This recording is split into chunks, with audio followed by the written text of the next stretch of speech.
ఇంకా తెల్లవారి ఉండనేమో, నా బిడ్డ ఏమైపోతుందని భయపడ్డాను. ఆయనే 1,00,000 కట్టేసి మెంబర్షిప్ చేయించారు. చిరంజీవి గారే కట్టారు. 300 సినిమాలు, 200కు పైగా అవార్డులు, దశాబ్దాల పాటు తన కామెడీతో కోట్లాది మందిని నవ్వించిన ఒక మహానటి జీవితం చివరికి ఉస్మానియా హాస్పిటల్లోని మార్చురీలో దిక్కులేని శవంలా మిగిలిపోతుందని ఎవరైనా ఊహించారా? రంగుల ప్రపంచం వెనుక దాగున్న అత్యంత భయంకరమైన ఈ చేదు నిజానికి నిలువెత్తు రూపం పావలా శ్యామల గారు. వెండితెరపై ఆమె కనిపించినంతసేపు హుషారుగా నవ్వుకున్నవాళ్లు ఆమె నిజ జీవితంలో పడిన కష్టాలు, ఆకలి కేకలు, అర్ధరాత్రి నడిరోడ్డుపై ఎదుర్కొన్న అవమానాలు తెలిస్తే కన్నీళ్లాపుకోలేరు. గ్లామర్ ఉన్నంతకాలమే నెత్తిన పెట్టుకునే ఈ ఇండస్ట్రీలో కనీసం అంత్యక్రియలు చేయడానికి కూడా కుటుంబంలో ఎవరూ లేని స్థితిలో శ్యామలగారు కన్నుమూశారు. అయితే అసలు పావలా శ్యామలగారి చావుకి కారణం ఎవరు? ఆమె సంపాదించిన కోట్ల ఆస్తులు ఏమయ్యాయి? తన అవార్డులను అమ్ముకుని బియ్యం కొనుక్కునే స్థాయికి ఆమె ఎందుకు దిగజారింది? ఆమె భర్త ఏమయ్యాడు? పావలా శ్యామలగారికి చిరంజీవి చేసిన సాయమేంటి అనే విషయాలను ఈ వీడియోలో తెలుసుకుందాం.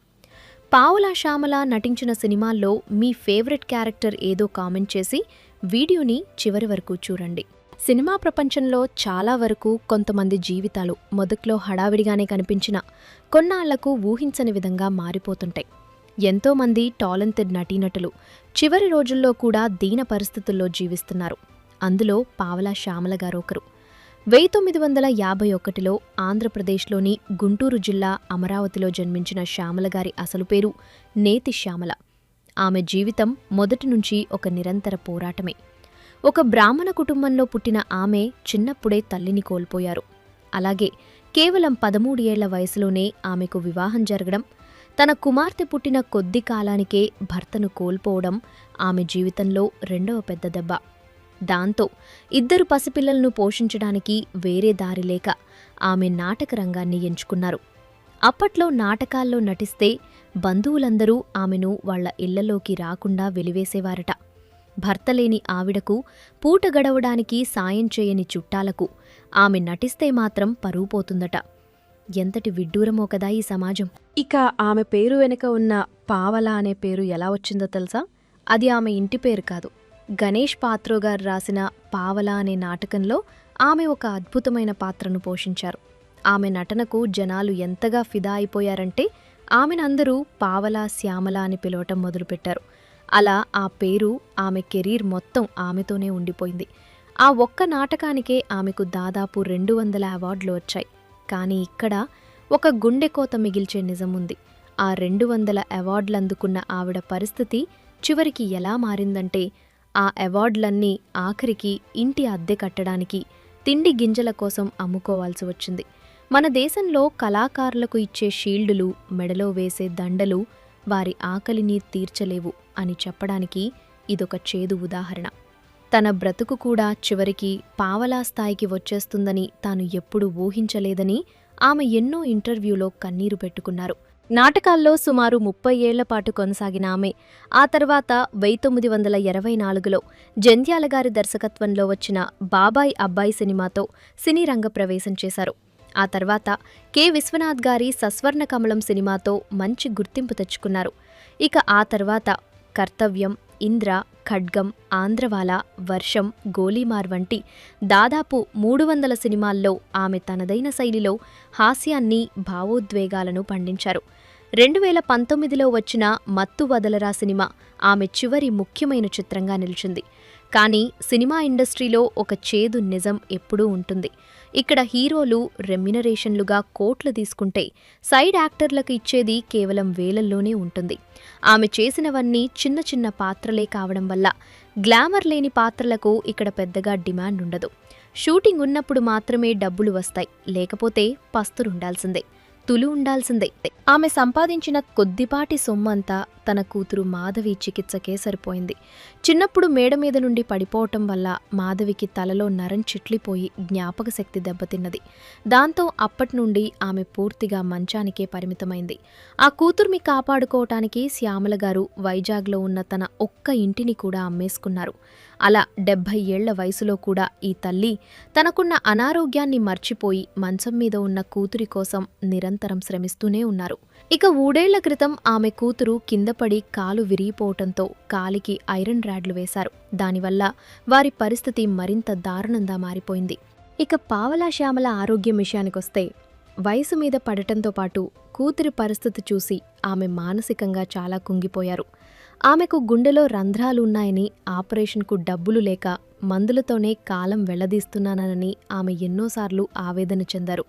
ఒకసారి ఆమెకు శ్వాస తీసుకోవడం కష్టమై కూకట్పల్లిలోని ఒక ప్రైవేట్ హాస్పిటల్కి వెళ్తే మన మెడికల్ సిస్టమ్ ఎంత దారుణంగా ఉందంటే డబ్బులు లేవని తెలిసి కనీసం మానవత్వం కూడా లేకుండా ఆమెను హాస్పిటల్ యాజమాన్యం బయటకు పంపించేసింది.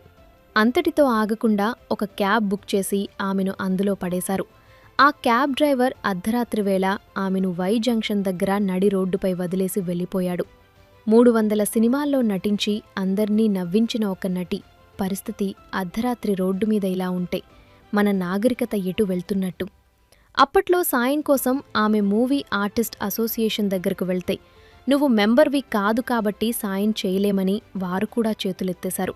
అయితే కొందరు సినీ ప్రముఖులు మాత్రం ఆమెను ఆదుకున్నారు.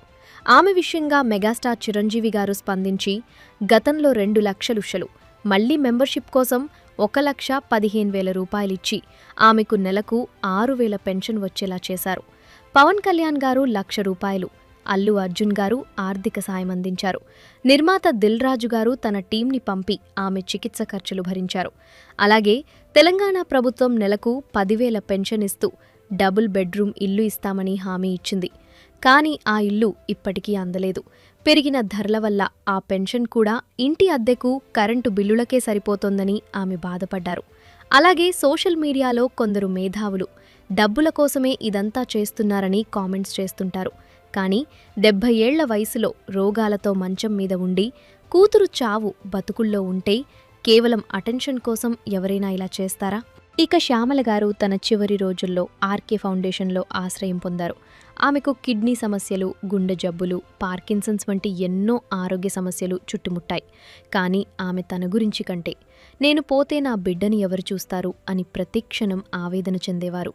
దురదృష్టవశాత్తు ఆమె ఆరోగ్యం మరింత క్షీణించి జూలై 28, 2026 మంగళవారం తెల్లవారుజామున 2 గంటల సమయంలో హైదరాబాద్లోని ఉస్మానియా జనరల్ హాస్పిటల్లో గుండెపోటుతో తుదిశ్వాస విడిచారు. దాంతో 75 ఏళ్ల వయసులో ఆమె చేసిన ఈ సుదీర్ఘ పోరాటం ముగిసింది. ఆమె మరణవార్త విని తెలుగు చిత్ర పరిశ్రమ దిగ్భ్రాంతికి గురైంది. ప్రస్తుతం ఆమె భౌతిక కాయం హాస్పిటల్ మార్చురీలోనే ఉంది. ఎందుకంటే ఆమె కూతురు కూడా అనారోగ్యంతో ఉన్నందున అంత్యక్రియలు నిర్వహించే స్థితిలో లేదు.